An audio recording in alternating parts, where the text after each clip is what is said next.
ये अभिभाषण एक सशक्त, विकसित और आत्मनिर्भर भारत की दिशा में हमारी प्रतिबद्धता को दर्शाता है। ये हमारे देश के गौरवशाली इतिहास, वर्तमान उपलब्धियां और उज्जवल भविष्य की झलक प्रस्तुत करता है। राष्ट्रपति जी का यह भाषण मेरे लिए भारत के बढ़ते साहस और सामर्थ्य का प्रतीक है। साहसी भारत, मजबूत नेतृत्व, प्रभावी कूटनीति का परिणाम है कि आज भारत एक साहसी राष्ट्र के रूप में उभर रहा है। प्रधानमंत्री नरेंद्र मोदी जी के नेतृत्व में हमारी कूटनीति ने नए आयाम स्थापित किए हैं। G20 की सफल मेजबानी, चाहे क्वाड की बात करें, ब्रिक्स समिट की बात करें, SCO की प्रभावी समिट की बात करें, भूमिका जो रही भारत की, आज वैश्विक दक्षिण के अंदर यानी कि ग्लोबल साउथ में की आवाज़ बनने में भारत एक बहुत बड़ी बुलंद आवाज़ बन के पूरे विश्व मंच पे स्थापित हुआ है।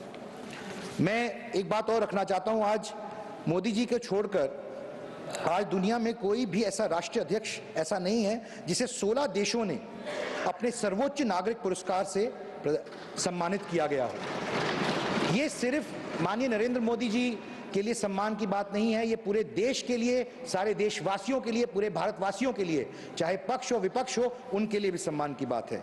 आत्मनिर्भर भारत और मेक इन इंडिया अभियान के तहत हमारी रक्षा क्षमताएं भी मजबूत हुई हैं।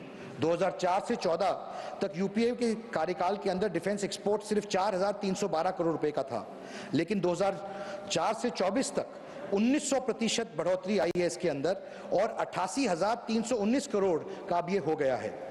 अब हम न केवल अपने लिए बल्कि विश्व के लिए भी रक्षा उपकरणों का निर्माण कर रहे हैं। हाल ही में भारतीय नौसेना ने शामिल हुए स्वदेशी युद्धपोत और पनडुब्बियों का भी इसका प्रमाण मिलता है।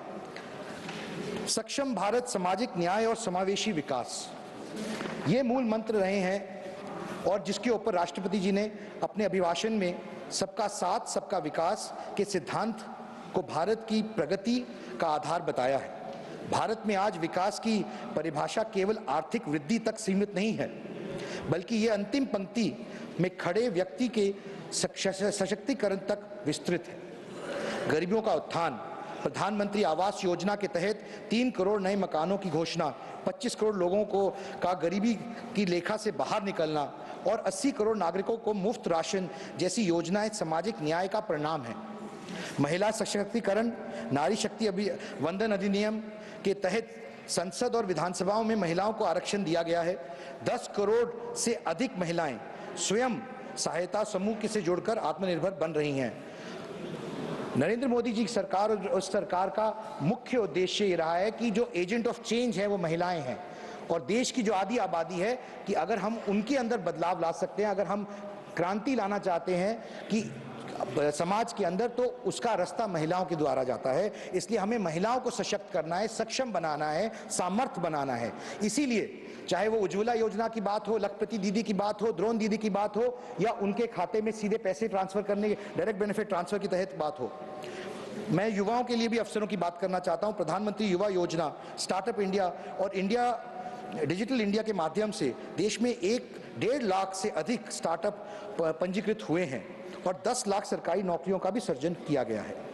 सर, 1984 में देश के 404 सीटें आई थी और एक हिस्टोरिक मैंडेट मिला था एक युवा प्रधानमंत्री को। देश को बहुत उम्मीदें थी कि एक संचार क्रांति आएगी, बहुत बदलाव आएगा, कि दुनिया एक ऐसे मौके पे खड़ी थी जहां पर बदलाव आ रहा था, ओपन हो रही थी इकोनॉमीज। शायद कहीं ना कहीं कुछ कमियों की वजह से वो चूक रह गई और वो मौका भारत ने खो दिया।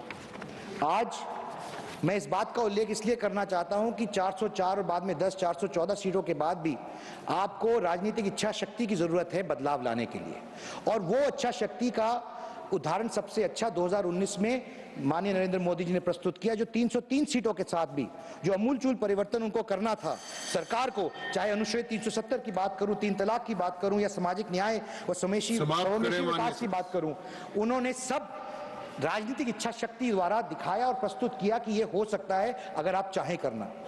तो मैं बहुत ज़्यादा ना कहते हुए बस इतना ही कहना चाहूँगा कि जो लोग आलोचना कर रहे हैं, मैं उनसे भी ये निवेदन करना चाहता हूँ कि जो 2047 का विकसित भारत का सपना माननीय मोदी जी ने देखा है, वो सिर्फ उनका सपना नहीं है, हर एक भारतवासी का सपना है। वो पक्ष का, विपक्ष का, हर एक सांसद का सपना होना चाहिए। मुझे नहीं लगता कि किसी को भी इसके अंदर कोई विरोधाभास होना चाहिए कि 2047 तक भारत एक विकसित देश के तौर पर, सफल देश के तौर पर काबिज हो सके। ये हर एक भारतवासी की सोच होनी चाहिए और इसके लिए मैं माननीय प्रधानमंत्री जी का, माननीय राष्ट्रपति जी का धन्यवाद करना चाहता हूं और मैं इस अभिभाषण का भी के समर्थन में खड़ा हुआ था। बहुत बहुत धन्यवाद। जय भारत, जय हरियाणा। धन्यवाद कार्तिकेय जी।